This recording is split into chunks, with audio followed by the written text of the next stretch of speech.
Welcome to This Explainer. Today, we're going to pop the hood and run a comprehensive health diagnostic on VLY National Bancorp, which trades under the ticker VLY. If you follow the financial sector at all, you know that banking stocks can be incredibly dense, almost overflowing with data. So our goal today is to cut through all that noise, parse the key financial data, and uncover what is actually driving this stock's current performance. All right, let's jump right in with a massive eye-catching hook. Over the trailing 12 months, VLY has delivered a staggering 61.64% return. Seriously, just think about that for a second. A nearly 62% jump in a single year. When you see a number like that, especially in the banking sector, it immediately begs the question, is this massive surge genuinely justified by the underlying business, or is the market maybe getting a little ahead of itself? Well, to find out, we're going to run a diagnostic check across 4 specific areas today. We'll look at the price versus value, track the internal growth engine, examine cash flow and debt realities, and wrap up with dividends and historical returns. Starting off with Section 1, the price versus value. Let's check VLY's current valuation vitals. Now, before we throw a bunch of numbers around, let's establish our baseline. We're going to use the fair value price. Think of this as our ultimate reality check. It's the estimated true intrinsic worth of the stock based entirely on its underlying financials. Ignoring all the market hype, ignoring investor sentiment, it keeps us completely grounded. And right out of the gate, we run into some tension. When you compare VLY's last close of $13.51 against that mathematically calculated fair value of $13.24, we've got a bit of a problem. The stock is actually trading above its intrinsic worth. Basically, you're paying a premium today, which leaves a negative margin of safety of negative 2.03%. So there's absolutely zero built-in cushion here if the company's financials happen to stumble. And honestly, that slight overvaluation isn't just a quirk of the fair value math. We see the exact same thing when we look at historical multipliers. Look at the core ratios right now. Price to earnings is at 12.17, price to sales is 2.14, and price to book is sitting at 0.96. Every single one of those metrics is elevated compared to its own 3-year historical average.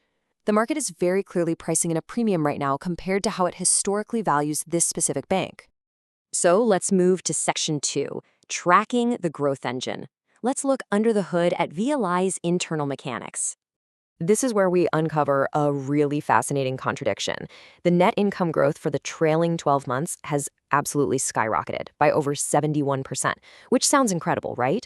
But over that exact same 12-month window, free cash flow has simultaneously bled out, dropping nearly 22%.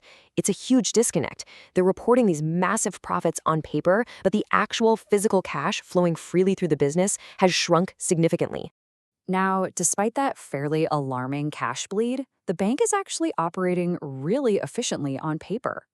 They're pulling in an 8% return on equity and a 1.04% return on invested capital, and both of those are actually up compared to their 3-year averages. Add in a really solid 14.12% net profit margin, and it's clear their internal profitability engine is definitely humming along. But wait, you always have to look at the top line to get the full story. You really have to contextualize that profit surge against the fact that overall revenue growth has essentially been flat. Actually, trailing 12-month revenue dropped slightly by 0.13% over the past year. So what does that mean? It means the company is getting more profitable on paper, but they aren't actually bringing any net new revenue through the front door to do it. All right, moving to Section 3, cash flow and debt realities. Let's examine the financial blood work. Let's dig a little deeper into that alarming free cash flow drop we saw earlier. Right now, the free cash flow yield sits at just 4.33%.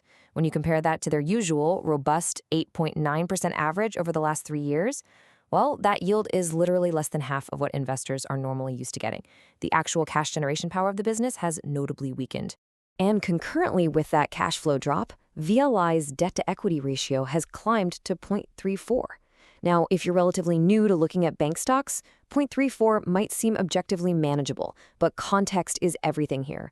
For VLY National Bancorp, this is a massive 157% jump compared to its own trailing 12-month average. So their debt load is accelerating rapidly at the exact same time their free cash flow is dropping. That's definitely something to watch.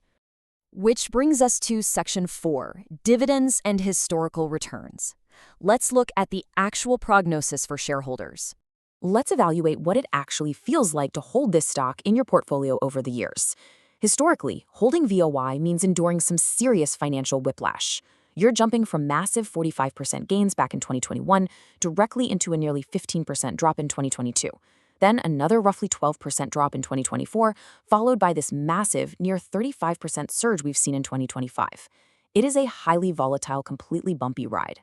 To help smooth out that volatility, investors are, of course, compensated with a 3.26% dividend yield, but pay very close attention to the free cash flow payout ratio.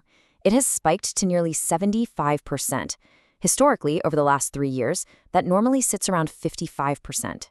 Because their free cash flow has dropped so much recently, a much heavier chunk of their available cash is now being diverted just to fund that 3% dividend. It leaves them very little wiggle room for error. So let's tie all this together. After reviewing these overvalued vitals, the highly conflicting internal growth mechanics where income is up but revenue and cash flow are down, and a clearly accelerating debt profile, we're left to ponder one absolutely crucial question. With a negative margin of safety but these surging short-term returns, is VLI priced for perfection? One small stumble in the banking sector, and that premium valuation might just evaporate entirely. Thanks so much for joining me on this explainer. Keep a close eye on those numbers, and I'll see you next time as we decode more of the market's most fascinating stories.